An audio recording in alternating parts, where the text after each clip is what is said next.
Good afternoon and welcome to On the Spot Motorsports Media. I'm your host, Mitchell Gunter. Robert Simpson will be joining us here shortly, but tonight we have Top Alcohol Dragster driver Anthony Troyer joining us, and we're going to dive a little bit more into that class this year for Anthony and talk a little bit about last year, maybe even get in a little technical issues and stuff that they have to overcome and stuff while they're in the staging lanes, such as fuel temperature. I know that's a real big thing when it comes to Top Alcohol Dragsters. But first, before we go to the commercials, we are sorry to announce the passing of Kyle Busch. Kyle Busch was a true champion on and off the track, and he is definitely going to be missed by so many. Just a great guy. He really also enjoyed racing anything, not just the NASCAR Truck Series, Xfinity Series, but every once in a while he would even go down and run the legend classes, say at racetracks like Hickory. But he is definitely going to be missed. So we're going to just take a moment here of silence to think about Kyle Busch's family as we send our condolences out to them.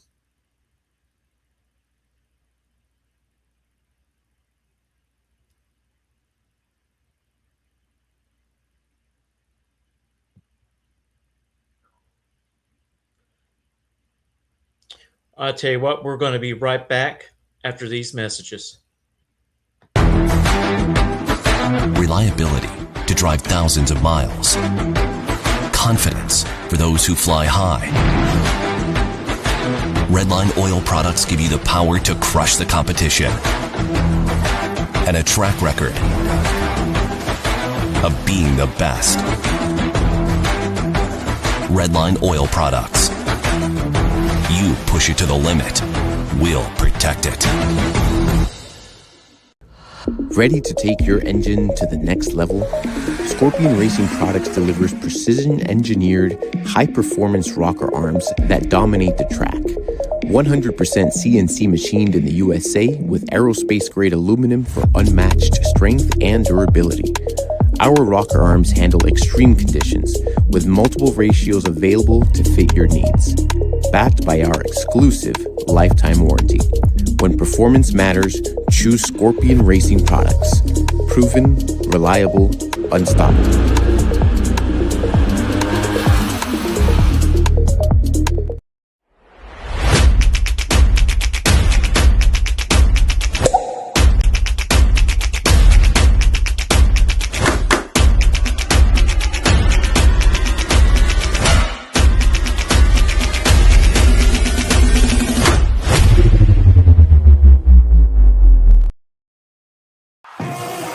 With more than 30 years of engine and drivetrain experience, Big Stuff is your one-stop total power management solution. Whether you're controlling a 600 horsepower street car and want the best drivability, or have a 6,000 horsepower race car, need the most bulletproof, reliable control hardware, Big Stuff can do it all. All of our components are designed and manufactured right here in the USA, including our computers, wiring harnesses, touchscreen displays, and more. Nothing is built offshore, and we take pride in being one of the only automotive aftermarket manufacturers that can say this. Learn more at bigstuff3efi.com or connect with us on Facebook and Instagram for more information. Also, we got a new marketing partner, and we're glad to have Larice Motorsports Insurance on board with us. Great company. It's by racers for racers. And I tell you what, just a great family to talk to. And I tell you, pretty much any track that you go to for big event, small event, they will have a representative on site that you can go to make sure that you get your car, your trailer, your rig covered. So go check them out, Larice Motorsports Insurance. Anthony, I want to thank you for joining us tonight. And looks like you're on a little vacation there. The background looks like I see some water. Is it just me or is he muted? No. Can you hear me? I can hear you. But you can't hear Mitchell? I cannot hear Mitchell. Oh, no. Well, what he said. He said, Anthony, thank you very much for joining us tonight. We greatly appreciate it. But just looking at the scene behind you, it looks like Yep. that's not necessarily farm country. It is not. It is Okay. not. So it looks like you might be getting away for a little Yeah, we bit. might be, getting away from that for a little bit. Oh, Yeah. okay.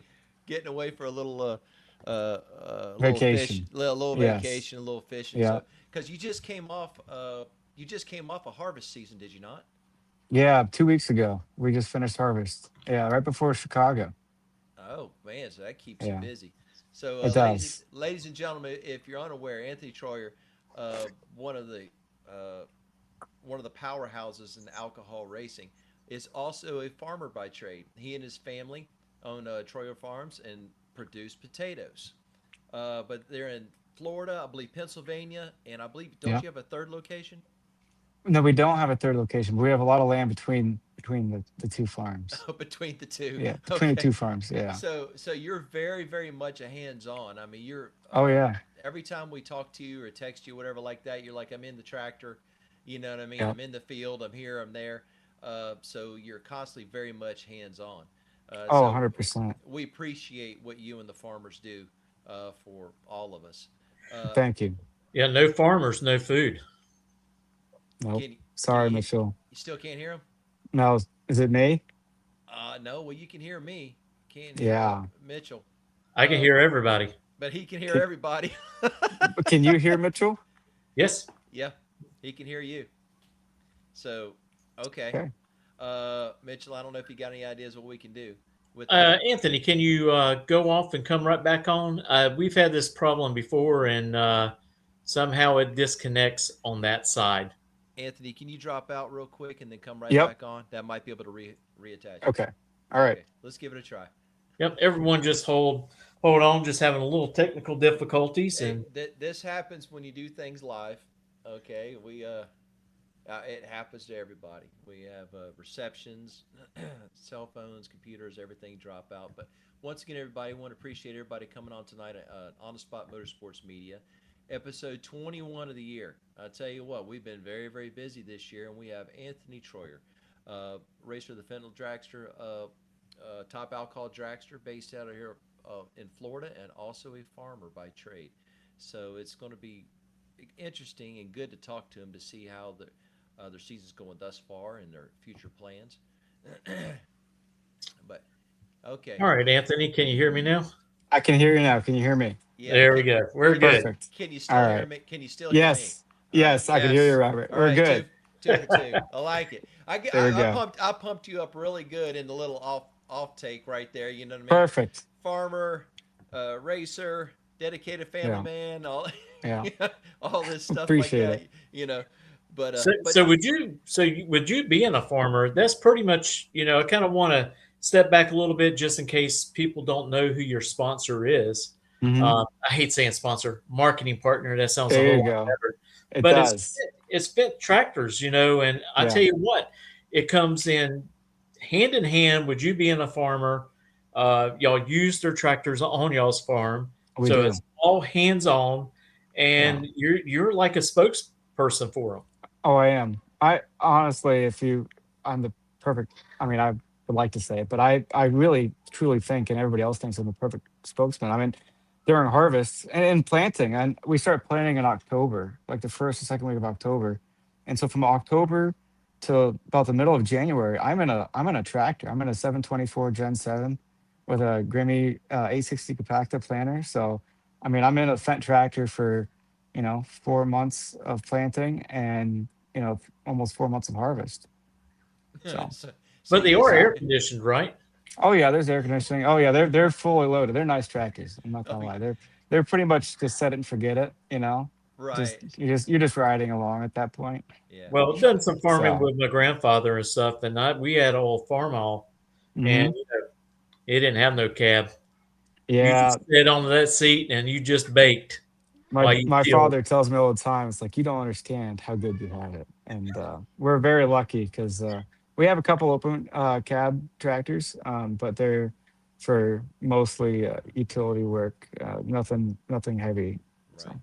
Well, one of the good things about you being a representative is not only like Mitchell said that you're very Hmm. hands on, but I've read articles where you do a comparison of the Yeah. previous tractors that you've had and used for years on your farms, including and compare it to your new style that you Yep. operate, and given actually good data, good Hmm. usage data, down to earth, mileage, availability, warranty, maintenance, etc., which I thought was really, really good because a lot of people do not give that kind of good feedback. So it's good that you do. Plus, NHRA is involved and Hmm. uses the tractors on track prep and They maintenance. do. So that's another good way to not only use the product but to give feedback because they leave those tractors Hmm. running and They running do. and running They do. I've during, actually you know. gone out there, and there's been instances where they like, "Hey, can you show me something real quick?" And I'll jump in and show them, and help them out whenever they need it. And they,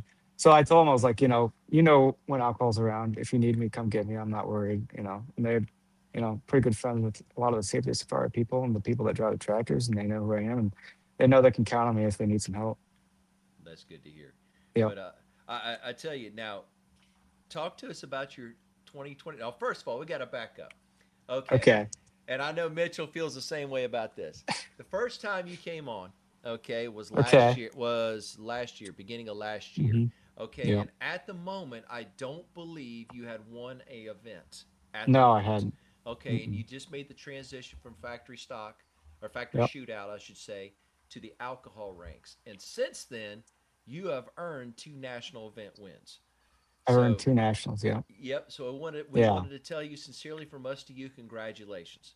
Well, Okay. we appreciate it, and I thank you for that. It's been a long journey, honestly.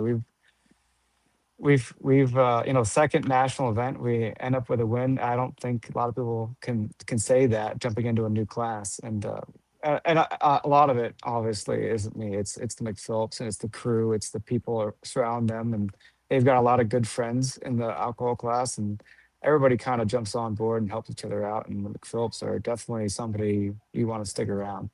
Oh yeah, but you Yeah, earned those events.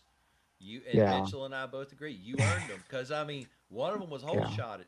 What Yeah, you know? Brainerd. Yeah, that was a pretty cool race to be able to hole shot your way to the. We had two hole shots to the final and hole shot in the final. So we had a quick car, but everybody in that class is so competitive. I mean, it doesn't matter if you start from the 16th or the first number one qualifier. Anybody in that class. In fact, Pomona, I looked it up before I came on. I was 12th in the qualifying order in Pomona, and we made our way to the finals. And it doesn't matter where you come from in the class. Obviously, if you want, obviously if you want top half of the field, but I've won two races, and two of them been at the bottom of the field. So Yeah, and that's the reason why you race and you don't look at paper because anything can yeah, happen.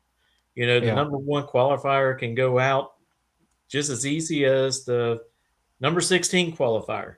You oh know, yeah, it makes it very competitive, and I think that's why the fans love drag racing so much because they like to see someone come from the bottom part of the ladder all the way up and win it on Sunday. oh yeah, and it's cool to see the I wouldn't call part time teams the teams that only go to, last year. When I came on, I told you guys I think I'm only going to go to 7 races. Well, we ended up going to 15. So we added a few more to the schedule. When you start winning races and you start going around, it's like, you know what, maybe we should go to a few more. Ended up chasing the championship. Was not planned. We were not going to chase championship. So, but it's cool to see people that come out and race the 6 or 7 races and do a very good job because there is a lot of really good teams out there that can go out there and and take you down. It's it's Right. not uh it's not a friendly category for sure. Everybody's No. out there to Yeah, to but take you that's what down. makes it so great. And we Yeah. encourage everybody to go to a NHRA or IHRA event and see the alcohol ranks, Hmm. whether it be the dragsters or funny cars, and they're very competitive, and it is very close racing. And I tell you, it's exciting to see. But you said something that and Mitchell and I were talking about this: the fact that you had a whole shot win in an ejected nitro car, which if I remember correctly, are not inherently necessarily the quickest reacting kind of cars Yeah, compared to the supercharged cars. it is difficult. I mean, if you just look on the class average reaction times, the better reaction times come from the blown alcohol cars. They're leaving, off a button, and they have the advantage of that. And we're leaving off a handbrake essentially with a centrifugal clutch. It just takes a lot longer for the car to react. And there's ways to set up to help with reaction times, but when you're running a centrifugal clutch, it could be very difficult. Makes sense. Yeah. Yeah. Go ahead, Mister. And I tell you, we're talking about the ETs in Hmm. Top Alcohol Dragster. They have gotten a whole lot quicker over the They past few have. years. Yeah, I mean, you look at qualifying. I mean, it's nothing to see a couple of 519s, 518s on the chart, during qualifying. And Yeah, I'd like to touch on that. So Pomona, my first national event, um, we qualified at the bottom half of the field, 11th or 12th. And first round, unfortunately, I had my teammate Melanie Johnson. Um, it was a really close race. I think it was only like 15th thou. I mean, it was really close. It came down to reaction time. Um, Ended up winning. The next round, I had Jamie Noonan, and Jamie had Mm, ran a 5:14 or 5:15 in mm, round one. So I knew we had to cut a light in order to be, right there with them, because that's a quick car. They have a yeah. quick car. I mean, they just won the Charlotte. They won Gainesville of 25 or 26 here. I runner up there. They've got a really quick car. They're Jamie's a great guy, and they're just a quick team. And so I had I think it was 010 or 011 light against him. Ended up beating him, and uh, so yeah, it's it's a lot. It's not easy. I mean, when you get to an 012 light, you're thinking that's not where you want to be. It's too close in an alcohol car. You're on that fine line of I should have been red. Um, 020s, 030s, that's a good light. That's you want to be in the 30s and 20s. Right. Even in the 50s and 40s, you're doing good. But if you get into the teens, you're asking for trouble. Might be a yeah, little anticipation like there, right? Russian roulette Yeah, a little bit, right? yeah, yeah, yeah. Exactly. I mean, last event, I study reaction times pretty regularly. It's something I like to look at. Um, Angel in the semifinals last round had a 001. And I don't Mm, think anybody could pull off a 001 that like, I mean, that's pretty hard to do. So I think there's probably some guessing and maybe some luck. well, Uh, if you gave her a clutch, if you gave her a clutch or a hand mhm. clutch or something like that, it wouldn't surprise me whatsoever. Right. Being a double O one, but being a centrifugal clutch, yeah, I could Hmm. definitely see what you're talking about. Yeah. Having some anticipation, some guesswork there, but Hmm. man, when you're on, right? You're on your own. Yeah. And Brainerd, we got very lucky. I mean, we had a decent car.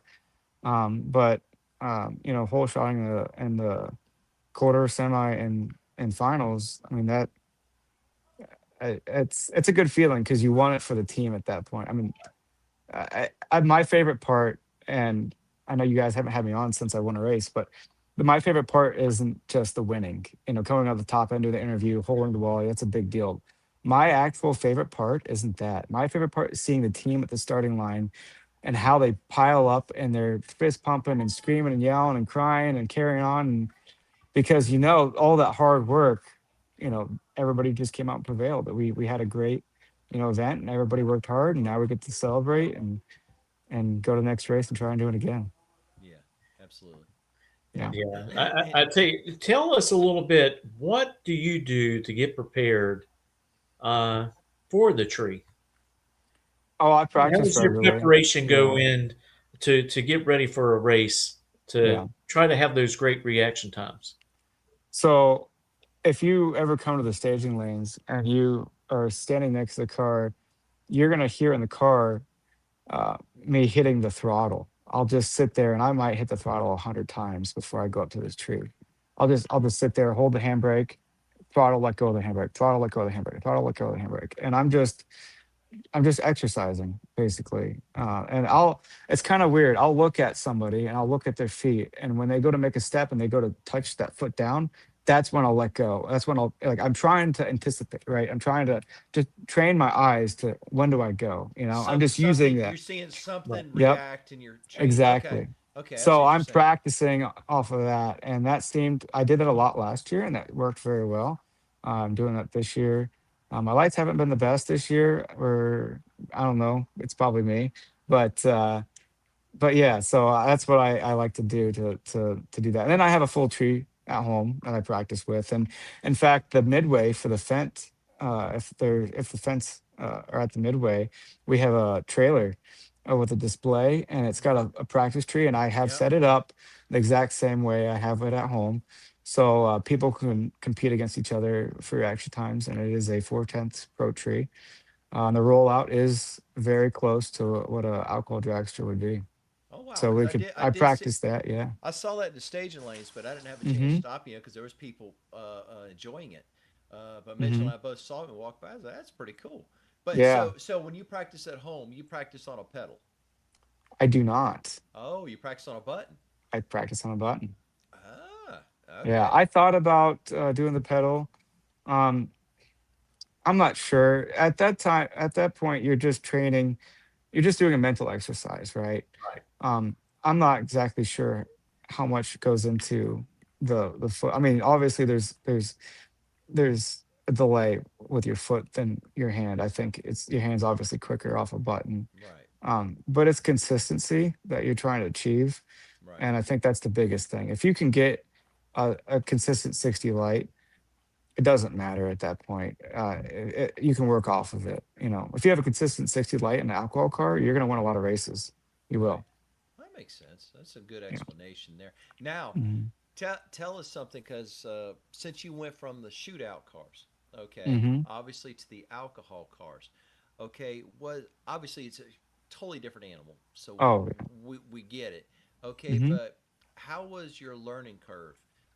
When you're driving, and I'm not saying it's like going, oh wow, getting a nitro car, and oh my goodness. Hmm. No, I mean you understand it, your procedure and your Yeah. training to get up to it. But uh, was it a smooth? Was it Did you have any old habits you had to break, or was it kind of like what you were expecting? Like, wow. That's a very good question, actually. We were talking about this in Chicago. I was talking to the McPhillips about, just licensing in general, just like asking questions. I love learning. And they said for somebody like me to put in a car that hadn't been in an alcohol car to begin with was easy to train because you don't have bad habits to put into an alcohol car. Mm, Now, if you go from a blown car to a fuel car, you have to be very careful because there's old habits you would have with a supercharged alcohol car versus a fuel car, right? You're living off a button. You have different staging procedures. You have different uh, fuel procedures. I mean, there's a lot of things that are different. I'm not sure if they were in a blown car. I'm not even sure exactly what a cockpit looks like. What they're doing in there. I know they're shifting. They've got leaving off a button. mm, They're loud. I know that they're a lot louder than a fuel car next to you. You notice them when you're staging. But yeah, that's a very interesting question. You know, the McPhillips took a chance when they put me in the car because I had only gotten my super comp license in a dragster at Frank Hawley's in like 2016, 2015. I mm. had only had maybe 8 to 10 passes in a dragster. That's it. That's it. So Wow. when I talked to McPhillips and I told them my background, they didn't really hesitate, but they had a lot of confidence in themselves to be able to do that because I mean it. But the first pass, they told me go to 330, and I got to the end of the track after I let off at the 330, and I thought, I don't know if I should be in this car. Like this is a lot more than everybody would expect. Right. You go from a 118, that's a good 60 foot in a show car. You go a 118, 170, 60 foot. Now you're doing 950s, 920s, low 900s. Some of those cars will do even a high 800.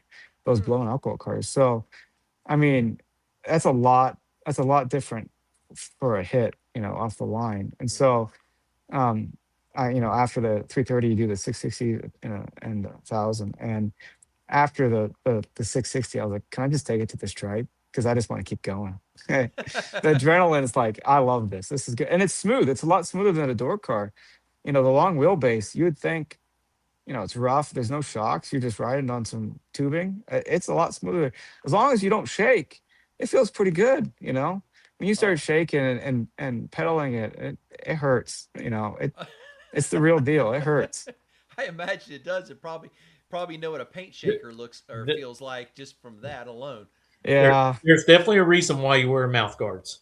exactly. Yeah, the first time we shook, I was like, oh boy, that didn't feel good. And I didn't feel good for like half the day. And like, man, is my equilibrium off? Like, what is going on? It's like completely changed the way I felt about the dragster when it comes to being able to react to something like that. You got to be able to react to it, whether it's you start feeling a shake or a wobble. There's a difference between the two, right? You can go through a wobble. A shake, you grab a little bit of break, maybe it'll calm down and you get through it. A shake is a lot different than a wobble. Wobble, generally, it won't turn into a shake. You can get through it, and so you don't want to lay in it for a while in a shake because you could start really hurting things. I mean, Right. last year we ripped off the Leahy blocks and the race pack. I mean, they're on shocks, right, and rubber shocks, and they broke the bolts, and it's like, wow. I mean, we broke a lot of stuff last year learning. Really? Now, when you say Oh wobble, yeah. does that mean like the car is sashaying a So little bit, going from side to side? exactly. So the tires aren't symmetrical. They're wobbling back and forth. The sidewalls are like Oh, this, okay, in and okay. out. And you can see it when you're looking down a racetrack. You can see when our tire's been wobbling. Yeah. And it doesn't mean that it's gonna go into a shake or lose traction. It's just getting up on the tire. And you got to be able to tell the difference between the two because if you let out, I mean, you could have had a good pass. Huh. I did not know or that or because I vice always. versa. If you have a bad shake or it's going into a shake and you stay in it, you're hoping that you can get through it, you can really tear things up pretty quick, and you don't want to do Right. that, especially on race day. Now, I got a question. Now, Hmm. in the nitro classes, if you underpower or overpower the car, you can end up with tire shake. Hmm. Do y'all have similar problems like that in the alcohol class? Oh yeah, yeah, and that's part of the wobble is possibly not enough timing, not enough power, or not shaking could be the same. Too much power. So there's a fine balance between the two. Coming from I learned a lot this year. I like asking questions. Sometimes I know I limit Phillips a lot by asking questions because they're trying to do their work. Their work. But uh, coming from the Showdown car and EFI car, I did a lot of my own computer work, looking at the race pack, collecting the data, looking at everything, seeing what it means. And so I had a lot of knowledge going into it, and they use the same race pack system. So when I was looking at the race pack, I was like, man, there's a lot of stuff here. And looking at their O2 sensors, where my O2 sensors are super clean, super close, and theirs are like, I'm like, oh no, we've got something wrong. They're like, no, that's normal. I'm like, no, that's not right. They're like, no, it's not EFI. You don't understand. Like, we're okay. That's a good pass. Oh wow. You're like We should have those O2 sensors real tight and clean and look good. And it's like you'll never have that on an alcohol car. no, It's not with not running EFI. not with mechanical fuel injection and not burning No. nitro.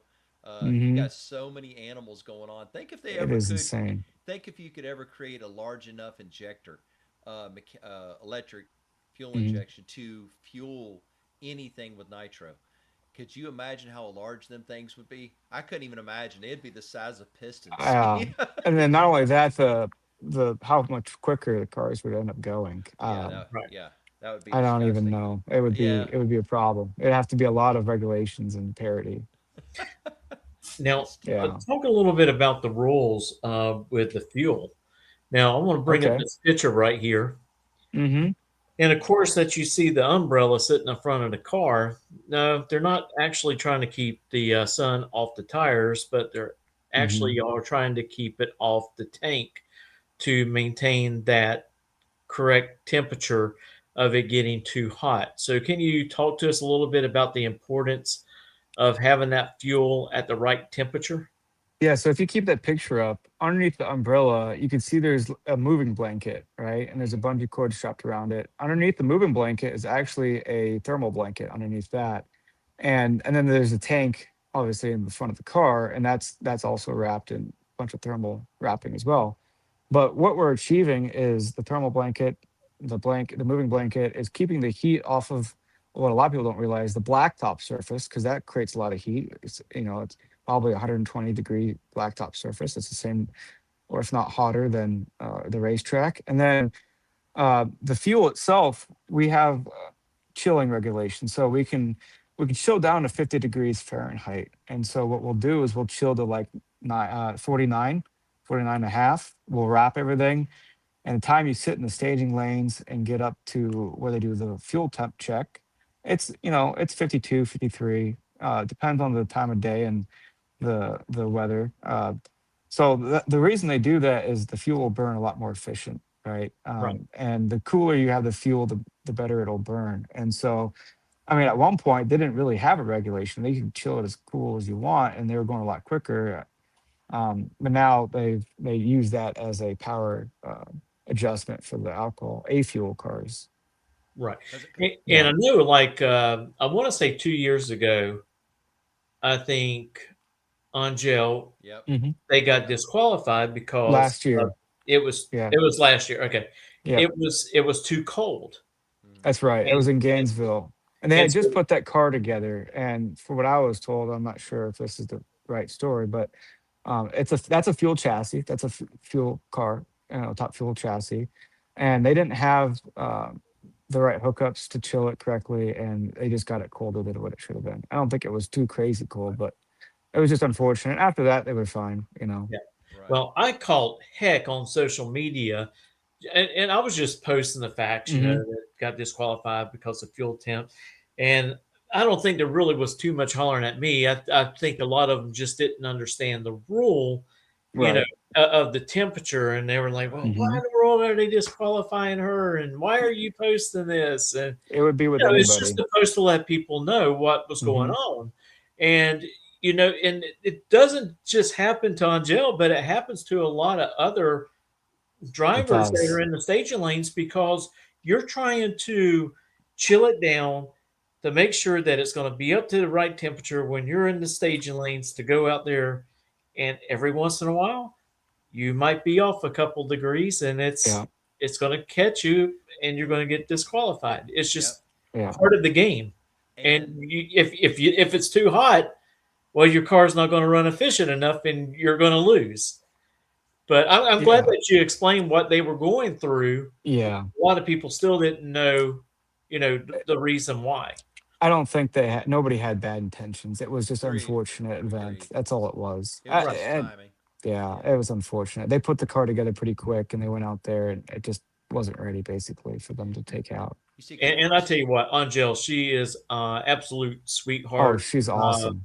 wonderful person, hmm and I know she wears her emotions on her sleeves every once in a while. But I love that. hmm I Oh love yeah. to see racers to be passionate. I like seeing her to be passionate hmm about how she is doing on the track. agreed. Yeah, they're a quick team. I mean, they went to the finals Yes. last event. They figured a lot out this year. Last year they've learned a lot, just like any team out there. I mean, every year you learn something new, and even the McPhillips are still learning a lot of things. I'm learning along with them, trying to help them as much as I can. And going back to the fuel, they leave that up to me. So I'm in charge of a few things on the car. One of them is downloading and reading the race pack data. The other thing is packing chutes, and then um, fuel mixture. So we cut the nitro with alcohol because we have a Right. percentage mixture that we're only allowed to run, and then as well as the temperature. What's the current percentage? Because the first time we saw this, when I say hmm saw, we are in the stage lanes when it happened with Angel, and I was thinking they were doing fuel percentages only. Okay, it hmm didn't dawn on me about the temperature until I saw the probe. Okay, and then Yeah. obviously things started happening. What's the current percentage regulation for injected nitro car? So 95%. I tend to lean on the safe end. The McPhillips kind of get on me sometimes. I like to run like 94.6, 94.7. Gives you a leeway. What I like to do is I'll at the beginning of the event, I'll mix a bunch of fuel, pre-mix everything, and then I'll take our checker percentage or nitro checker. I'll take a bottle of nitro up to the fuel check station, and I'll check theirs against mine to see if it's off, because we've had it off last year. Melanie got disqualified for one of that same reason, and Oh, unfortunately, the checkers were off like 0.5%, and that's a that's a lot. That's a lot, and lot. it's common. I think Chicago, they were pretty close. There was a couple of races where it was just sometimes it's not too accurate, but it's close. So that's something you have to count for, because you don't want to go up there even though that yours says you're at 94.6, 94.7. You go up there, now you're 95.1, 95.2, and then now you just get your run thrown away. And if you're in eliminations, then you do get disqualified, and you don't want to do that, obviously. And especially if you throw out a good run, um, in either eliminations or qualifying. Yeah, that's true, and that's why at national events and points races, you'll see Hmm. sportsman cars, stock, super stock, comp, Yep. going back down to the scales, not only to check weights in some cases, but just to go through a fuel check Yep. before they even go up and make a run. Because we've all had it happen to us. I know you did on your Hmm. shootout car too. Oh yeah. We've gone down there and the scales be off. We've gone down there and the fuel check be way off. It's like we've got a fresh, brand new can, fresh, brand new barrel. Yeah. Why is this way off? Hmm. And sometimes, you got to throw it away and make it very expensive generator fuel. But but that's it, ladies and gentlemen. When you go to Yeah. events and you see a lot of sportsman cars in particular going back over the scales, and when their class is not up and running or going to cause fuel check, it's just for that reason. They're Yep. just trying to be Exactly. cautious, trying to be Yep. ahead of it somewhat, just like what Anthony was talking about. So, And but you'll see on qualifying day that we'll be qualifying as well in the mornings. Usually we'll qualify at 10:30, 11 o'clock on a Friday morning.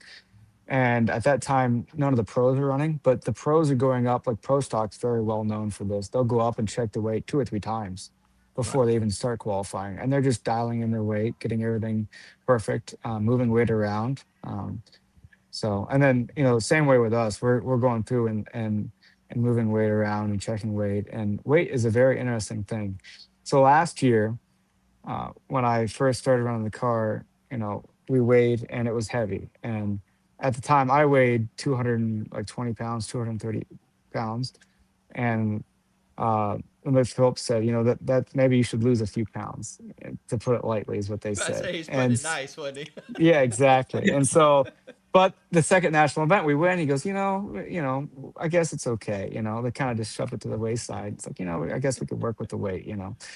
And then, we had a really good season. And at the end of the season, they said, look, we would like you to lose some more weight. We want to try and working some stuff out on the car. We had some problems during the season of shaking, and uh, and we think some of it has to contribute to weight. And so I said, okay. So after the season was ended in November, I went on an extreme weight diet, and I I've lost over 53 pounds now. Dude, what? Yeah, Are I'm you down serious? You under now. 170? I'm at 181 this morning. I weighed myself. I started at 238. Oh, okay, Uh, 238. Okay, I thought it I was a little started at less. 238 in November, and then now I'm down to 181. And I have it's not healthy. I mean, it's okay. I'm not saying it's not healthy. It's not the best way to do it. I mean, I don't eat breakfast. I eat a chicken breast for lunch, because I bring stuff to work because I eat cold stuff. So chicken's easy to eat cold.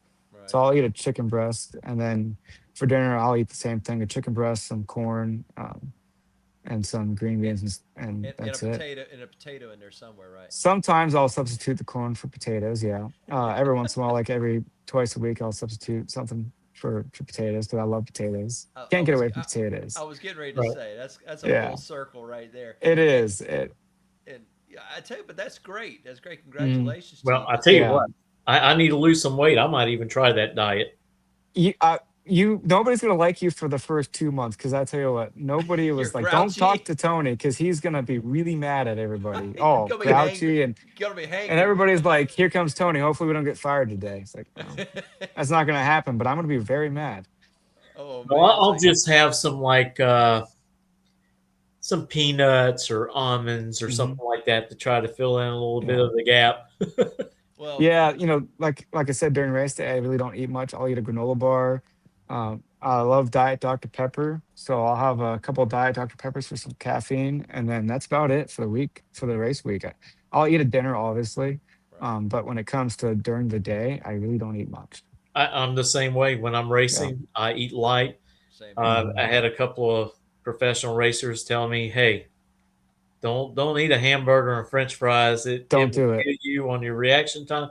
But actually, it probably would have helped me this year. As many times I went red, it probably would have slowed me down at the right point where I needed to be. But yeah, I Just usually let me eat drive. some. I'll take care of Yeah, that. I usually eat some almonds or peanuts or something real light, and then once I'm eliminated, I'll go grab something heavy. Actually, I'll usually run down the Wendy's and Yeah. grab me something and come back and tend to live stream the rest of the day.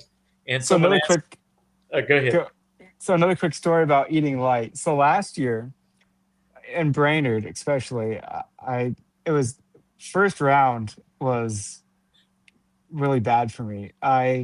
My friend Mike and Mike's been coming to the races for the last 6 years with me. He's helped me as a crew guy, a good friend of mine. And I was like, man, I'm hungry. I got to go eat something. So we're like, let's go to the concession stands. I said, okay. So we go to the concession stands, and the first thing he sees is this Mexican, trailer where we can get Mexican food. And I was like, okay, let me get a nacho bowl. Oh boy. So, and I have terrible acid reflux. So I just There it scarfed is. this thing down. So I scarfed this nacho bowl down, and in an hour, I have to go make a elimination run. So I go scarf this nacho bowl down, and I go, and I'm thinking, I don't feel so good after about an hour. And I'm getting in the car, and I'm like, this isn't good. I'm gonna throw up in my helmet going down the track. And so I get into the staging lanes, and I told my crew guy, I was like, we have to get moving, or this is gonna be very bad. And so we get up to the stage, and I'm going to stage, and I could my stomach is turning, and I feel like I'm gonna throw up. I got to the end of the track. I didn't care if I won at that point. I just wanted to get out of the car, get the helmet off, and just go back to and I no joke. Since then, I started eating one Tums before I go I to was make getting a ready to pass. say you got to I keep do. a Rolaids dispenser I next to you. do. I do, because I that weekend I had such bad acid reflux, and I had some whole shots, so I don't think that contributed It to was it, but motivation. It it was was motivations motivation. to get to the out of the side of the track so it can go lay down or figure something out. Because my stomach, I mean, acid reflux is, it was so bad. They're I going to come to you and say, "Hey, you need to eat some more of that Mexican food." They are, yeah. It's like, no, you they're know gonna what? I'm space it okay. out. They're gonna Just space it space out. it Is what out. they're gonna. There you go. But yeah, but we've all had stories like that, like the old Hmm. Atlanta drag. Actually, the old Atlanta Dragway. Ed Swearengin, who used to own Silver Dollar Raceway, his thing was he ran Super Street, and his thing was he was always the first car in the class. That was just his thing. Okay. But and you got if you ever knew Ed, he had the best story ever. But Yeah, could tell some stories now. Ed could tell some story. Oh my gracious, so good, so funny. So anyway, he said his wife made up in the cupboard of their RV. They had the creamer for the coffee, and they had soap chips. They Okay. wore, they looked the same. Oh no. Grabbed the wrong one, made his morning coffee before eliminations. Oh no. Okay, yeah. So he got up there and he said, "I got in the car." I'm He not had the gonna get, suds. I'm not gonna get crude, ladies and gentlemen. But all he would say is, he goes, "I started bubbling and bubbling," and he said, "I'm strapped in the car for Oh eliminations." wow. He goes, "And I'm not the first one up, but it's moving up there." He goes, "We get to the head of the lanes." He says, and he goes, "By now," he goes, it full alarm is going off.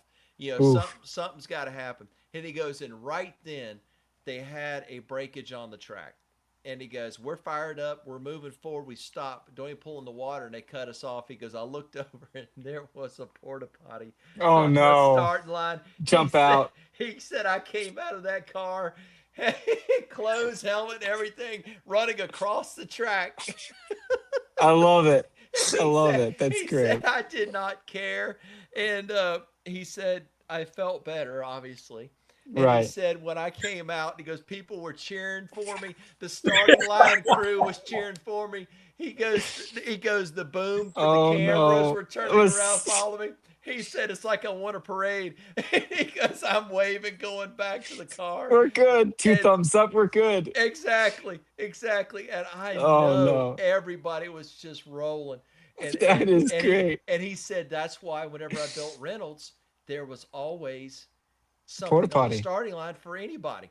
And That's I'm amazing. like, I never thought about it. And he goes, that's why. Because I heard something Wow. happen in Atlanta, but I thought his car broke. It was him. Mm. Hey, So, hey, his nickname is now Suds. well, Suds. yeah. Wow. But it was just to hear him say it and describe it, and I could just picture exactly like what you're saying. Just when you don't feel good, you don't feel good. But I'm Yeah. sorry, ladies and gentlemen, I didn't mean to give a little side story, but it seemed fitting for the appropriate time. Yeah, Yeah. that's pretty that's Sorry. pretty dang funny. I never heard that one before. I've Oh, heard a lot of other ones from him, but there's a never little more that one. there's a little more detail, Mitchell. I'll tell you on the side a little bit later. Yeah. That's But see, okay. That's oh, enough. oh no, but I mean it's so funny. Oh my goodness. That's But funny. sorry about that, Anthony. But Anthony, now from last year to this year, okay, we believe that obviously that you've made some updates in the car. We did. Y'all have made some changes. What kind of Yeah. updates that you could share with us, of course. Okay, other than the fantastic weight loss, I've lost a solid 10. You've lost more, so kudos on that. I've gained. Other Thanks. Mitchell's maintained. Okay, Maintain. he's maintaining. Maintain. There you Okay, go. but what kind of changes have you made, and what kind of differences has it made in the car so far this year? Yeah, so we've been doing a lot of we wired everything, just going through and checking everything. I mean, last year at the end of the year we shook a lot, and that, like I was saying, that is very difficult on the car. I mean, from the front of the car to the back of the car, it rattles the car, and it's not good for the car. So went through, checked everything, rewired everything, and just basically rewired everything. I mean, from ground up, and that's helped a lot with getting everything more even. I mean, we had a lot of holes out at the end of the year. I think a lot of that had to contribute to the wiring issues that we've Okay. had, and we've been really consistent this year, which is good. And but that's pretty much it we've done to the car. So Oh, did y'all update the clutch or the fuel system or do anything like that? nothing to do with the fuel system. I'm not sure if we did much with the clutch. We're always doing something, whether it's trying Okay. different clutches or, I mean, I try not to tell them what to do or even look at what they're doing because it's a science. I mean, you go out there and if you go on one of the trailers, I mean, any of these, full-time teams trailers, I mean, they've got clutches everywhere. I mean, the McPhillips are looking at clutches and studying everything, and it's just insane what they do. I mean, the last second they'll put a different clutch pack in, like, nope, don't want it, don't like it, we're gonna switch it out, And so I mean, it's always changing. Okay. Now this season, how many races are you planning on running? So we're planning on 9, Okay. but Okay. you never know. Last year was too many races for me. I didn't have the time to do it, and I did it anyways. And it took a lot from me, from my family, from work, from everything. I can't do that this year, unfortunately. I just don't have the time. I know I'd like to. The McPhillips would like me to, but it balances itself out with the races between Melanie and I. So thankfully that works out well. So I'll be finished by Martin, Michigan, and then she's going to be pretty much going throughout the season. So that helps not step on each other's toes. Speaking of stepping on each other's toes, I don't know if I've shared this with you, but last event was the third event in a row that I've had to race Melanie first round. Really? It is. Other than Charlotte, we've raced each other 3 times now in 4 events, first round. So not planned, obviously. That is not something you want to plan, but Right. that's yeah. So do you Well, have a running you look wager with each other? The odds are good in my favor. I've won 2 out of the 3, so that's all I'll say. Well, okay, then you could do a bet with reaction time also. So We used to do that last year, and we haven't done it this year, where we would do whoever has the better action, no matter what, if you're against each other or not, qualifying or eliminations. We would do a dollar bets. So at the end of the event, we'd buy each other coffee or something in the right. morning, and it worked out that way. I think maybe this year I won't do that because she seems to be very good on the tree this year. So I think I'll keep it's all the dollar bills to myself this year. it's motivation. So It's it's motivation is what it motivation. It is. is. You It's know. motivation. So maybe we'll do that. We'll see. Now, there's some good and there's some bad about, having to face your teammate first round. Yeah. The bad news, one of y'all are going to be out early. Yeah. The good news is someone from the Someone's team going on. went on to the next round. Yeah. So it is kind of tough. And I look over at Pro Stock now, especially with KB Titan and Elite Motorsports. Pretty much, I hate to say it, most of the cars are either from those two racing teams, and they have to run their teammates a Yeah. lot. Yeah. And I think that's how they kind of look at it. Hey, I might be eliminated, but my teammate's going on. I'm going to jump behind him or jump behind her and root them on the rest of the way. And hopefully we can get one of our cars to the final. Yeah. A good example of that is Pomona. We raced each other first round, and we both shook. And if we were next to anybody else, everybody else got down, we would have lost, both of us. We'd have been out first round. So it's a saving grace, but at the same time, obviously, you don't want to do that. When you shake next to your teammate and you run first round, you think, thank God, because we would have both been out. I was able to gather the car quickly. I advanced to the next round, but you probably can't gather a car quick enough to run a 5:30 to go down the track Right, after you've right. shook. It just not possible. So unless the other person red lights or shakes next to you, you're probably going to lose. Now, whenever you go through a situation that you shake, okay, Hmm. I'm assuming one possible thing. I think you said you can grab a brake if you can You catch it can quick grab enough, brake or if you quit. possibly Hmm. pedal it. But does that have a tendency to put holes out, put cylinders out Yeah. if you pedal? Yeah, you have to be careful because if it starts putting cylinders out and then you start pedaling it after that as well, it can really hurt things internally. So general rule of thumb, you pedal it once. If you can't get it after that, just let out. So what we'll do is if I start to feel a shake, if it's a light shake, sometimes you can grab brake and light brake. Obviously, you don't want to grab a lot of brake because of carbon fiber brakes. Right, right. Sometimes it'll help, but it's so hard to catch it so quickly. And generally, it's not until it's between the 300 to 600 foot generally, or before that, 100 to 400 feet. At that time, you're in the 2 second range, and 1.5 to 2 seconds. You have to catch it so quick. It's hard to do that, and so you're not most of the time you can't catch it. So you pedal it, and you pedal it once, and hopefully it gathers. And sometimes if you slap it quick enough, it'll regroup. And you can continue to go. So, but if you stay in it too long through the shake and then pedal it, that's when things generally don't go well. Yeah. Oh, didn't think about Yeah, that. Start Okay. tearing yeah. everything up inside and Clutches no good. engaged, I and learned that the hard way in Norwalk last year. Shook elimination rounds. I was only like 200 feet out. Pedaled it um, 3 times. Ended up bending some rods and breaking some stuff. And yeah, I learned the hard way that you only pedal it once, especially I mean, if you're within 200 feet of the track, you can see what's going on next to you.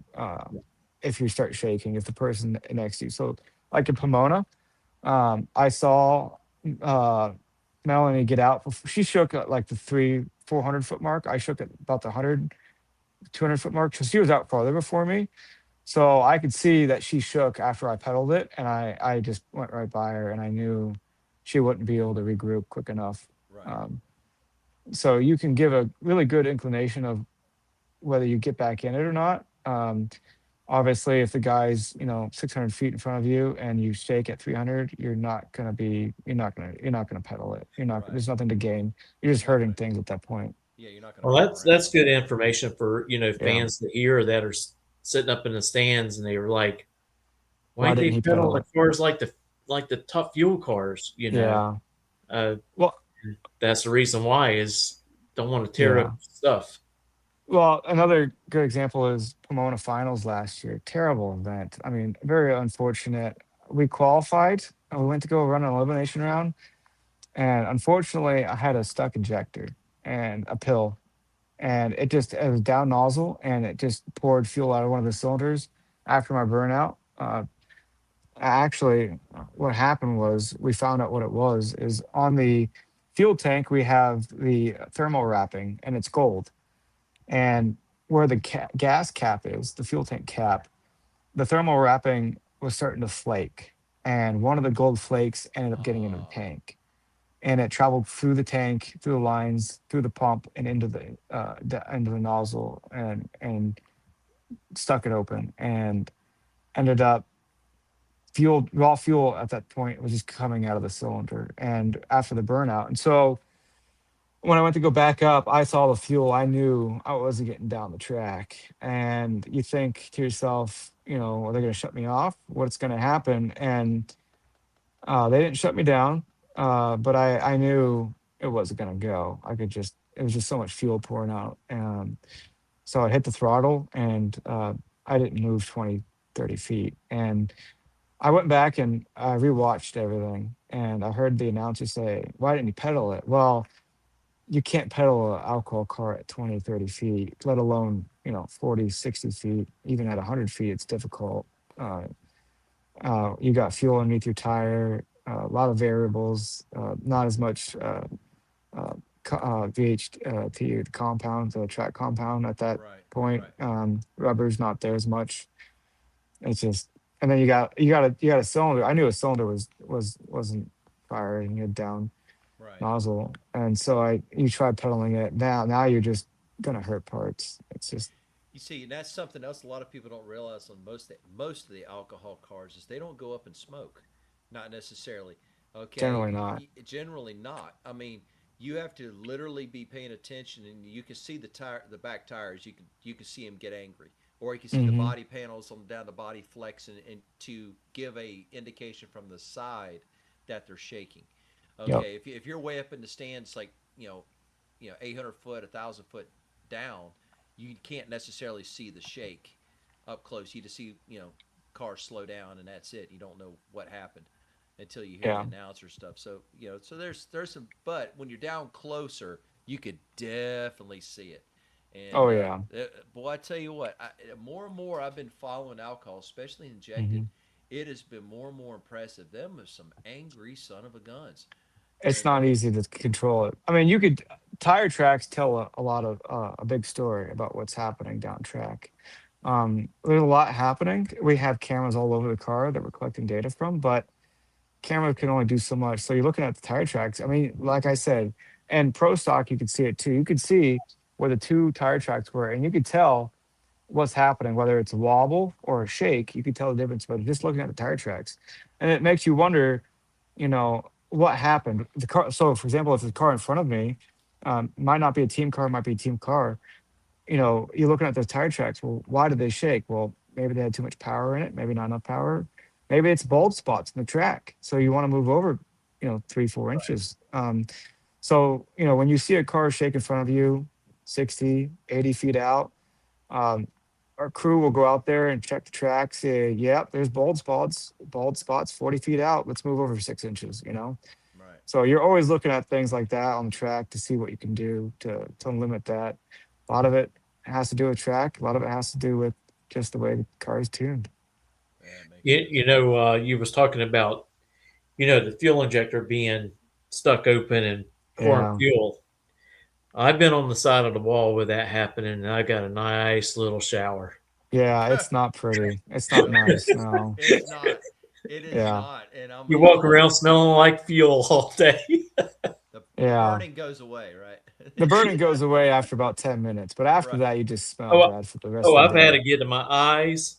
Have to go wash my eyes out. Yeah. Yeah, Yeah. I tell you, it's a different breed of racers that are just so used to nitro that they need no assistance, no Hmm. air mask, no nothing covering their eyes. It's like give it to them some cologne or perfume, and they're happy. So Right. you know what I mean, and go from there. But I tell you now, you work with a lot of great companies. Okay, but Hmm. tell us more about who all your marketing partners are that you're working with this year. Yeah. So Agco is the company that we work with. Is Agco owns Fendt. They own Massey Ferguson, PTX, Sunflower, a couple other companies. But the main sponsor, or like you said, don't like to say sponsor. The main marketing partner is Fendt. Now we have Massey Ferguson and PTX. Hopefully, will be coming on board here. Um, those are the companies we work with, and so Fendt, obviously the tractor company we work with. Massey Ferguson as well is a well-known tractor company we've been working with. That's been around for a very long time. Everybody knows what Massey Ferguson is, right? We And do. now PTX name changed about a year ago. Trimble is the company name, the original company name, and they do a lot of things, not just in ag. They do a lot of construction stuff. So on the side of the highway, you see bulldozers, graders, and excavators. A lot of the time, they're going to have that Trimble or PTX software for the guidance for building roads and bridges and stuff. So it's a very big company. And so, for example, Chicago, there's a distribution center in Peoria that we went to on Tuesday on our way up to Chicago. We stopped in, had a luncheon and appreciation for the employees there. It was great. A little windy. It was like 30-mile-an-hour winds. It was terrible. It was. I'm not used to this. I'm there and we're signing autographs and we're trying to talk into the wind and people are saying, "What's he saying?" And I mean, it's just the wind is not for me. Not used to that. In Florida, we don't get that heavy of wind. And You But it had was some good. if we do, it's you had some associated with something paperweights, else. right? It's something else. Yeah, exactly. Yeah, paperweights and yeah, we used the tire chalk to put some papers down so they wouldn't fly away. And I mean, it's just. I mean, trying to sign an autograph and the paper's wobbling. It's like my signatures look terrible to begin with, so this is just going to help out, right? Start putting So now I have an X. excuse. Yeah, now I have an excuse to say why my handwriting's so bad. So yeah, so that was good. We had a great event with there, and they have a lot of people. So that precision planting PTX and that distribution center primarily deals with planters and retrofitting planters, other brand planters with their equipment, and so all the parts come out of that distribution building there in East Peoria and all around the United States and in the world too. So big building, a lot of amazing stuff going on there. So we had a lot of the employees up in Chicago, got to meet a lot of cool people and hang out with them for the weekend and try to put on a show for them. And it wasn't bad showing. We did pretty good, even though we lost the first round. We had a lot of great feedback from everybody. Now, I got Yeah. another question. I don't know if you are able to tell us or not, but if I go to the store and I want to Hmm. buy some potatoes, Okay. which brand do I buy to make sure I'm getting potatoes from y'all's farm? So if you're going to Walmart, you can go to the produce section, and generally it'll say "Fresh from Florida." Our company actually designed that logo. Walmart tasked us for doing that. We did that for them, and then on the back of it, Walmart is known for putting the producer and who packed it. So on the back of it, it'll say where it came from. Even if it's fresh from Florida, doesn't mean it came from us. Could have been a repacker, could have been another farm. Right. But generally, if you look at the back of that, it'll come from Troy Brothers. So from middle of February to you know middle of June, good chance you've ran into our potatoes if you've been to a Walmart. Okay. Okay. Well, I want to know what's the best baked potato or best potato y'all offer for like a baked potato or something like that, or mashed potatoes or whatever. That's Because true. My there's so many There is. potatoes out It's like there. the Forrest Gump of potatoes, right? I Thank you. mean, it's true. My favorite is mashed. We grow a lot of different varieties within the potato, so red, white, and yellow. But within that, there's different varieties. I like the yellow for mashed. I'll throw some cheese in it and have cheesy mashed potatoes. Hmm. So good, so Yes, it good. is. Yes, it is. And being on this diet, you can eat potatoes, just can't eat a lot of them, and that's hard to do for me. Yeah. Um, that's very hard for me to do, but yeah. So cheesy mashed potatoes, my favorite, hands I, down. I tell you one of the things I like to do. I like to get a potato, and I like to cut it open, dig probably about a quarter to a half out. Take some ground up hamburger meat, throw it in there, some carrots, some diced up broccoli, just a bunch of veggies, throw it in there, wrap it up in aluminum foil, and go out there. If you had a fire, don't do a fire right now. We got too much burn bans. But if you got a Oh, yeah. fire, you can roll that up, set it down on the coals, and let it cook, and peel that thing out. Oh man, it's good. It It sounds is. great. It is. Yeah, That's some good eating right there. Now, also, uh, you were telling us that you worked with Larice Motorsports Insurance, our new yeah. marketing partner here on the Spot Motorsports Media. Now, is Hmm. that something you would like to share with us? Yeah, so when we were running the showdown car, we had the Reese Motorsports on the as a insurance agent, and I can't say enough nice enough about it. But it was funny in Brainerd. We were was it Brainerd? No, sorry, it was Gainesville this year. I The Reese is amazing. They feed the safety safari. If people don't know that, which is a big deal. I mean, the Safe Safari, I don't think gets enough credit for what they do out there. I mean, Agreed. they're in a 20-layer fire suit out on a hot or cold day, doesn't matter. They're out there. It's, if there's a car running on the track, they're out there. And Hmm.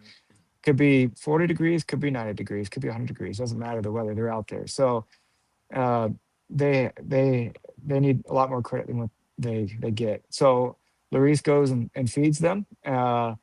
And the group that does it is from Louisiana. They make amazing food, and Hmm. they come up to the Fendt booth because they heard a little bit about Fendt tractors. Some of them are farmers, and they come up and they're talking to me. One of them is talking to me, and I'm nodding my head up and down, trying to be respectful. And he says, "You don't understand a thing I'm saying, do you?" I said, "I'm sorry, I can't understand a word that you said." And he just starts laughing. He goes, I know, I get that a lot, but at least you're honest, because most people just shake their head up and down and say, yeah, I can understand exactly what you're saying, or just like, yeah, sure. And so we got along pretty good. And I started telling them that I'm a potato farmer, and they said, potatoes. I said, yeah. And they said, we're doing, we do crawfish boils and we do gumbo. And I said, oh, I love gumbo. I said, we're making gumbo now for the safety safari. Why don't you come over? We'll give you some gumbo. We'll give some of your, fat people some gumbo. I said, I'd love to. So I surprised them with, and this is Gainesville. I had a bunch of potatoes I brought to the track for random people that I had given out. So I brought over 400 pounds. So I had a lot to give out. Yeah, I was going to say that's not a little bit.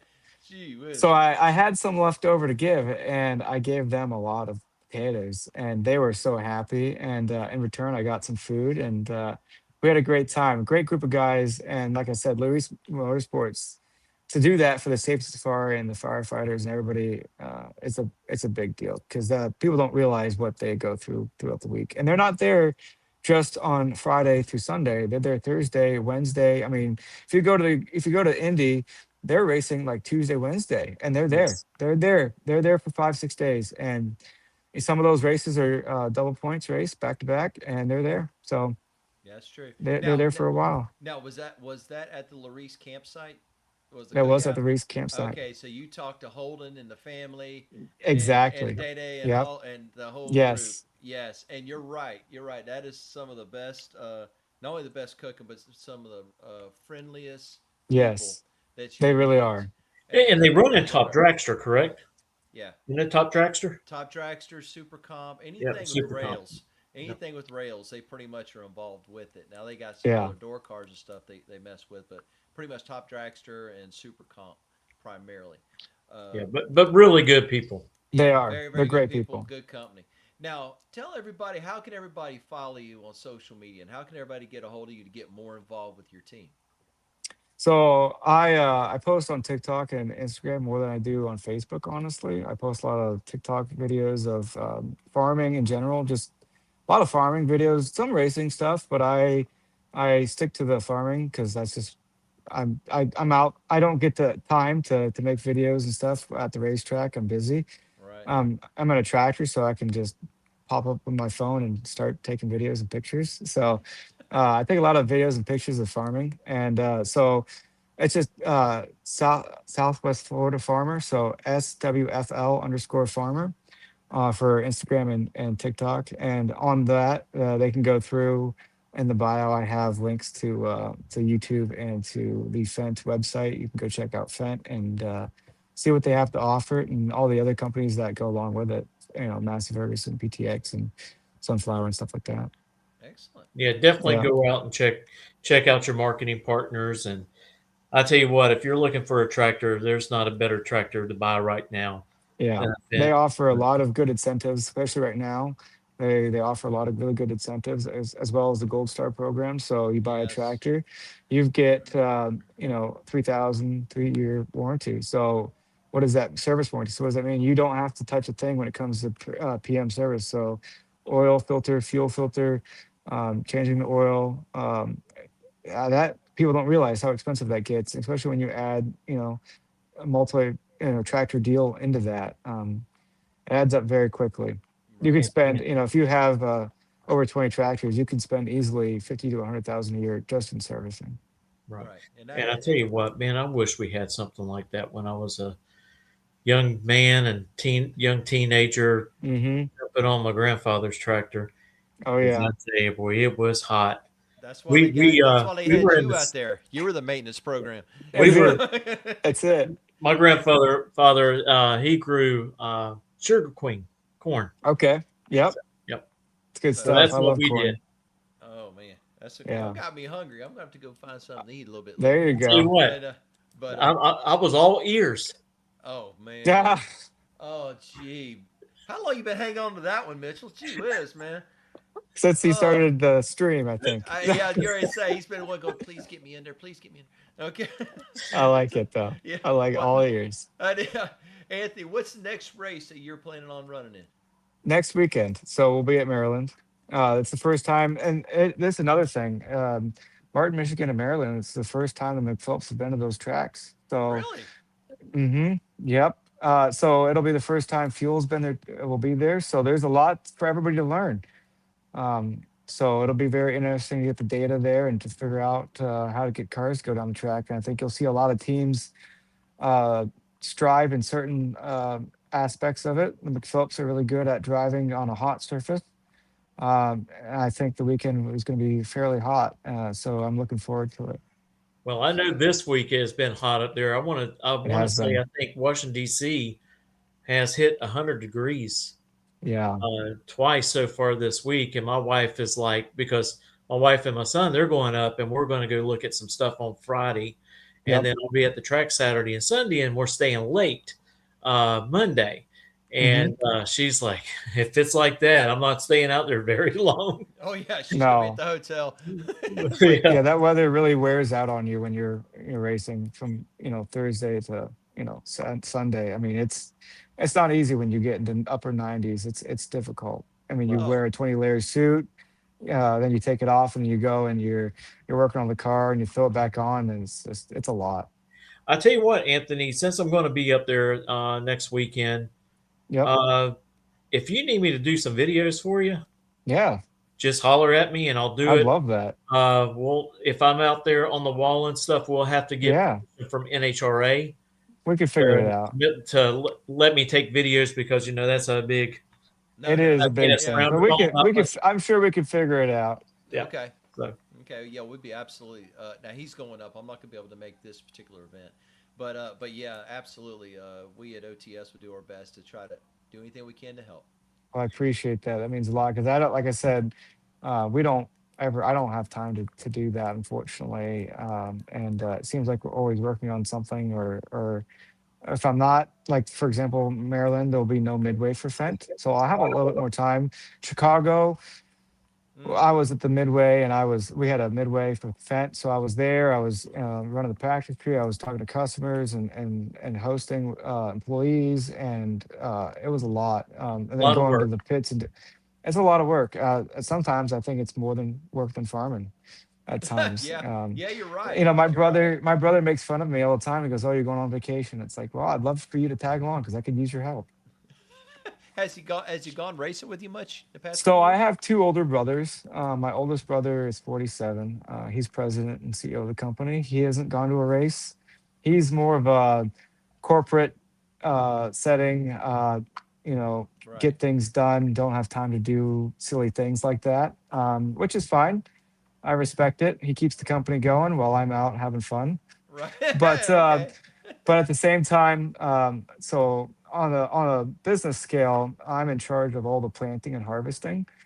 So he relies heavily on me and my middle brother. My middle brother does all the irrigation and land planning, so land prep, figuring out where we're going to plant stuff, what to do, and how to get things laid out for land wise. And so the structure wise is laid out very well because then I'm not good negotiator. We wouldn't do well. My brother's cutthroat guy. He'll get things done and figure it out. And I'm somewhat decent at putting a potato in the ground and then harvesting it. So between the two, we do okay. Between the three Right. of us, we do okay. So Right. Y'all It's have teamwork. face.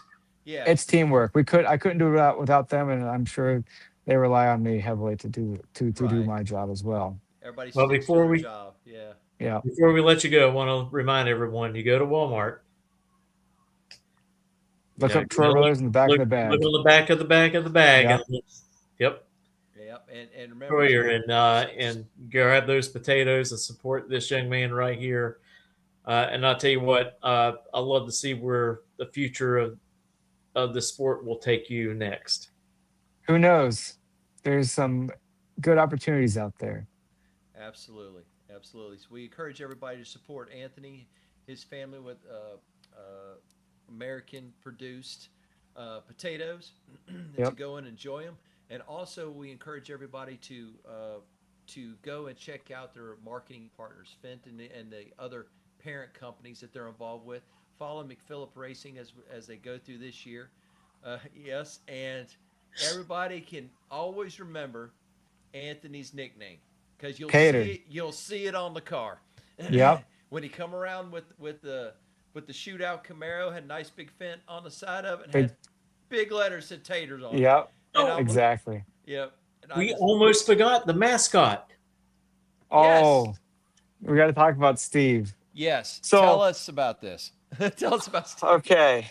So, Steve, we get to Brainerd. The team usually gets there to an event, usually on a Tuesday.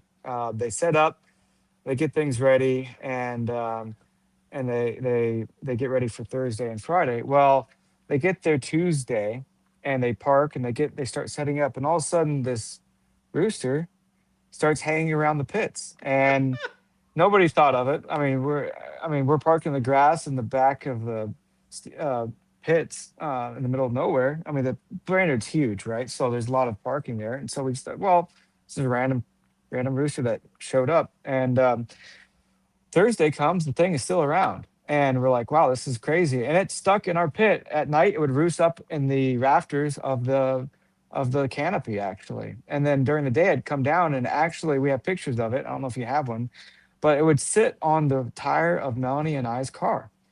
And Friday comes around, and we go to warm the car up on the nitro. And no joke, the rooster didn't flinch, didn't run away. It stayed in our Really? pit when it did, and we ended up naming the rooster Steve. And so Steve stuck around and didn't care about the startups, didn't care about the noise, and the crew members running around like they have their heads cut off like chickens.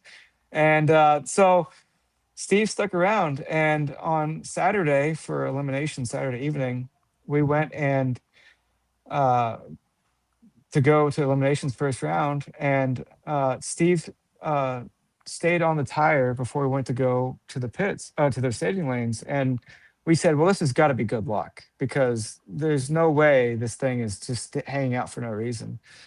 So first round, Melanie and I get by. Second round, I ended up Sunday morning beating Melanie in the second round, and I said, all right, we're going somewhere because Steve's with us. And at the time, there, I had my really good friend Mike. He's actually in the comment section. He's the one that said Tater.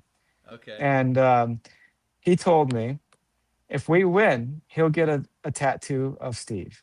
Oh, you gotta be kidding me.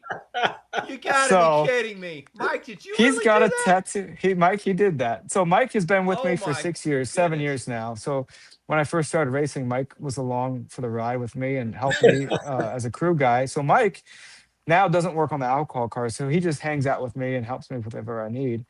And Mike and Steve hung out a lot. And Mike said, if we win, he will get a tattoo of Steve. And he lived up to that deal. He did get a tattoo of Steve, and it looks impressive. Steve's sitting on a tire, and it looks actually really good.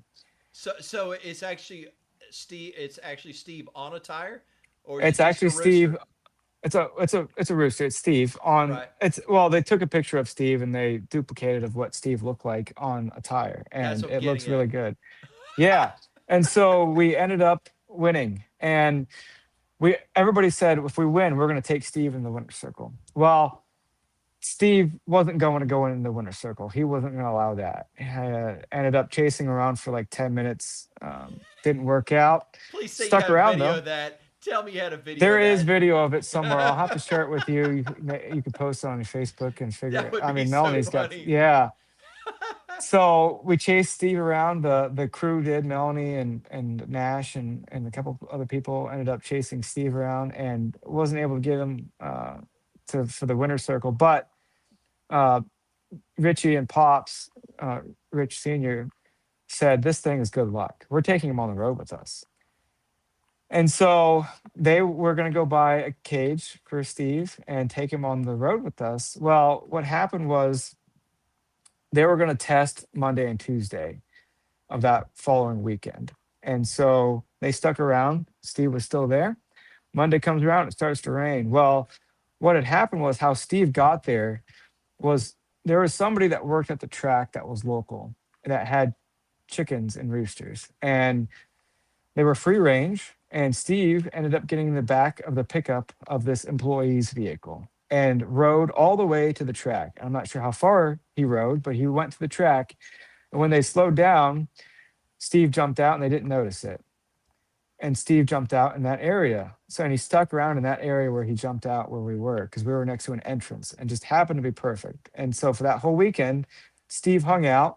The employee was looking for Steve. And the only reason they knew Steve was with us because Melanie kept posting pictures on Instagram and went viral. And the employee said, that's not Steve, that's Buddy. That's my rooster buddy. And Monday comes over and says, "Oh my goodness!" And no joke, ends up, but not a problem, going up to them and going back. So Melanie's going to reach out here to the owner of Buddy. We're still calling him Steve though, Of to course. Steve, and hopefully we can have Steve back with us because I think Steve's good luck, and I hope to have Steve back. Don't eat Steve. No, We will no, not eat Steve. We no. will eat nothing but beef and pork while we were there There you in go. honor of There you go. Steve. I was getting ready to say you can Steve can have a Yes. place at the table, just not a No, place no on the chicken table. breast. Yeah. Exactly. No chicken breast. Yes. That's pretty good. I like So that. that's the story of Steve. Well, Yeah. I tell you what, is your buddy going to be up there at He will MIR? be in Brainerd. I He will am not be. going to. Unfortunately, Oh, not. okay. Too bad. I was going to go take a picture of that tattoo on his arm. I Well, will. I will do that for you. I'll get a picture from him and I'll send it to you. please, Mike, send it to him because we want to see that. And if you're going to be at Indy, we're going to come up and see it too. He will be at Indy. Okay. Okay. We got to track him down then. Yes, he will Gotta be see- there. Got to see this tattoo because that's a good one. But Yes. everybody, we wanted to, Anthony, we want to tell you from Mitchell and I to you, thank you very much for coming on tonight. And we encourage everybody to follow Anthony Troyer, his family, McNeil, Big Phillip Racing, their alcohol dragster this year, the Fent sponsored Tater Power Dragster, as they're going through the 2026 season. And Yep. we encourage everybody to follow them, support the people to support them, and also continue to support the people to support us. But Anthony, until next time, my friend, we wish you nothing but the best. Thanks for having me on. I really appreciate it. It's been a good time. Always a good time coming on. It is. No, we appreciate it. Thank Yep. you so much, buddy. Have a Looking good. forward to seeing you up at Yep. MIR. And like I Looks like said, Mike said he will be at Indy, so that's Okay, confirmation. So he'll be Mike. there. Mike, if you see this face or that face over there, please, please, please come over to us. and roll Okay, up the sleeves. roll up the There we sleeves. You know what I go. mean? Just absolutely be good to see you and shake your hand. But until next time, my friend, we wish you nothing but the best. Thank you so much. I appreciate it. All right. You have a good night, Anthony. Take See care, ya. buddy. And catch some fish. Yes. Hey, and also on the chat, Austin Day chimed in. How you doing, buddy? Hope you're having a great day and a great season. Now, ladies and gentlemen, Austin Day drive. I'm sorry. I'll just say it. I'm a little biased. Actually, I'm a lot biased. I love stock and super stock drag racing. Okay, I absolutely love it. It's where my passion really is on drag racing. Austin Day drives one of the coolest cars. He drives a 283 4-speed super stock J hardtop Chevy 2 in NHRA drag racing. And actually, he was nice enough. He gave me one of his videos from inside the car and posted it here on OTS. If you go to our OTS page, you'll see an in-car video from them, and also from it's on YouTube also. He drives for a buddy who owns the car, and I tell you what, it has a wonderful history. It really, really does, and it's good to see the car back out after a little brief retirement. So it's good Keaton got the car and got it all set up and back out there. So I'm sorry, I just wanted to give out a little note and say, Austin, yeah, well, I know, Austin, and I got the other videos you sent me, my friend, and I'm gonna get them posted. It's really, really good to see that, and hopefully I get a chance to see you, perhaps at Indy, maybe another event, but perhaps at Indy. So anyway, I'm sorry, Mitchell, didn't mean to go a little Nothing. sidetrack there. No, it is a cool video. Oh, Really you is. you wait till you see the others. Oh man, if I tell you, if you don't like cars, okay, if you don't like drag racing, if you don't like a standard shift, oh, the Camaro's ready to go. Keaton's Camaro's ready to go. Now is that Austin? I'll talk to you later. Is that his daddy's car? Is that his daddy's big block car? Oh, anyway, he'll tell me. But anyway, because they were updating it last time I was up there, so I got to stop by the shop in August and go see. But anyway, we want to tell everybody thank you for continuing to follow Mitchell and I and On the Spot Motorsports Media. Mitchell puts a lot of effort in the articles. He puts a lot of effort in that and keeping that up, which is fantastic. And also, we're reaching out. Oh, good! I can't wait to see that car. I've only seen it in pictures. It was really, really cool up there in the shop, but it's going to be cool to see. But we're working on behind the scenes to get a lot of people to come on here to a podcast. A couple might surprise you, okay, but we're just kind of laying the groundwork and letting it see where it goes. So we're really looking forward to that. This weekend, Mitchell and his family is going up to MIR. Not this weekend. Next weekend. Excuse me, next weekend. My apologies. Next weekend. One weekend too early. I am so far off on times. It gets me left and right.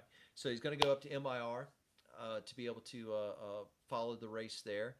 And I am doing other work down here, researching and talking with other people to continue things going on. But we also want to reach out and thank all the people that continue to help On the Spot Motorsports Media. Okay, we have Scorpion Racing Products, which has been there since day one, American made, right here in the wonderful state of Florida. You can go to them for any of your roller rocker needs, no matter Chevrolet, Ford, Chrysler, they got you covered. BOP, they got you covered. But also, we have other marketing partners that we work with. Redline Oil. Redline Synthetic Oil, great company. Mitchell and I run them in both of our vehicles. And also want to congratulate recently Mark Beatty retirement, and also the next gentleman that has taken his place. I'm not going to mention names right now. I'll let him announce it if he hasn't already. Okay, but they are wonderful people to work with. So we encourage everybody to go to Redline Synthetic, and if you haven't tried it, give them a try. You're gonna We believe in the product. It does really great, and people are amazed all the time how many miles they actually have on the car that take out the drag strip. it just turned again to 242,000 miles. Yes. And it's still going strong. And I tell you, a lot of that is because of red line synthetic oil. Absolutely. And now we're also working with some other people this year, working with Big Stuff Total Power Management. So if you have any fuel injection needs, okay, you need to go to Big Stuff. They have you covered. Now they also have products like they have a really cool touchscreen dash, okay, which can be used with any other company's units. Okay, and it is really nice. It was really good to see it at PRI, and plus they have a really cool weather option to be able to display the weather on the dash from a unit that you have on the outside of your car, inside your car, things like that. So they have some really good stuff. So if any of your fuel injection needs, from small stuff up to very big stuff, they run a lot of top sportsmen, PDRA, professional stuff, pro mod. They handle anything that y'all might need. But we Yeah, I'll tell you what, Robert, I hope they have that gauge cluster back at PRI this coming year, because it was pretty amazing to see and how everything can be displayed on there. And also GRE Signs, located in Newberry, Florida. I tell you what, Tim Goolsby and his guys, they do a great job. They can do everything from printing T-shirts, embroidering on hats, uh, wraps on vehicles. They do a great job. And I tell you what, we're probably going to get some T-shirts made by them pretty soon. So if you're interested in a T-shirt and you want to know the information on it, feel free to reach me or Robert at any time. absolutely, yeah, because we definitely need it. And our latest addition to the OTS family is Larice Motorsports Insurance. We talked to the Holden family last year, and when we had Miss Carrie Carr on, and we've talked to many racers like Anthony, who has given us a lot of good history and a lot of good work stories working with Larice. And it was really good to hear from them, and glad that they've come on board. We encourage everybody, if you need, or which we all do, need to cover your race car, your trailer, or contents of your trailer, okay, you need to look up Larice Motorsports Insurance. Not only drag racing, but they're also working with circle track racers. So they have a lot to offer. So we encourage you to go look them up. And we are also working with some other potential marketing partners for future. But like I said, everybody, this interview will be uploaded on YouTube, okay, like it is right now. But the highlights will be uploaded on YouTube. It'll also be uploaded on Spotify. I'm sorry, Mitchell, I'm a little behind on that, putting a couple of the interviews up, so that's okay. You'll get there. You'll get there. Yeah, Don't yeah, worry about it. we've both been crazy busy, and continue to follow our Instagram page. Continue to follow us, like I said, on Spotify, Kick, but definitely our YouTube page. Go if you haven't subscribed, go and subscribe. Follow us there. Follow us here on Facebook, and also if there's anybody that you would like Mitchell and I to reach out to, whether it be a racer, a sponsor, a promoter, track operator, anything like that. And it doesn't necessarily have to be drag racing. It could be other forms of racing. Please let us know. Yeah. And don't forget, next Tuesday night, we will have Clayton Howie joining us, pro stock motorcycle racer. And I tell you what, he's being pretty impressive this year so far. So we're going to talk a little bit about that with him and what the future looks like for him. And he is there with Kelly Klotz. He's out of that group right there, and hopefully we can get Kelly to join in as well. So that's definitely what we're going to try to do. I want to talk to Kelly probably tomorrow or Saturday and see if she can actually come on with Clayton Howie. So we're looking forward to that. And of course, like Robert said, I'll be up at MIR. And I tell you what, it's going to be a great time. The last time they held a national event there, the NHRA, was in 1991. So At MIR? yes, 1991, they held an event there. Huh. Okay. So it's going to be quite incredible to see Top Fuel and all the other classes run down the track. It's going to be really neat. Yeah, absolutely. And you have a lot of people to catch up with. You got to go see Ricky because he's going back to MIR. Richard going back to MIR, and so that's going to be good. It's going to be good. It's going to be a good Well, and I weekend. mentioned, I mentioned Kelly Klutz. That's in their neighborhood. That's their home track. Oh, Yes, so they're really looking forward to that. okay, okay. So they've made some laps. That's what you're trying to say. Oh yes, and maybe they'll be even able to sleep on their own beds that weekend. That'd Hey, be that's always pretty great nice. for that's always great for anybody if you can attend an event and still be able to go home. You know what I mean, and come back. Be able to sleep in your own bed, like you said. So, Yeah. absolutely. And again, please remember Kyle Bush's family in your thoughts and prayers. It was very deeply saddening today to find out about his passing. Like I said, a true champion on and off the track, and he's going to be missed by many. Absolutely. And also, and like Mitchell said, we encourage everybody to give the family some space, okay, and don't start rumor mills, Right. okay. Give things time, okay, to be able to explain better what happened. What's all like I said, remember the good times and to lift up the families in prayer. But until next time, ladies and gentlemen, Take care. take care. Have a good night.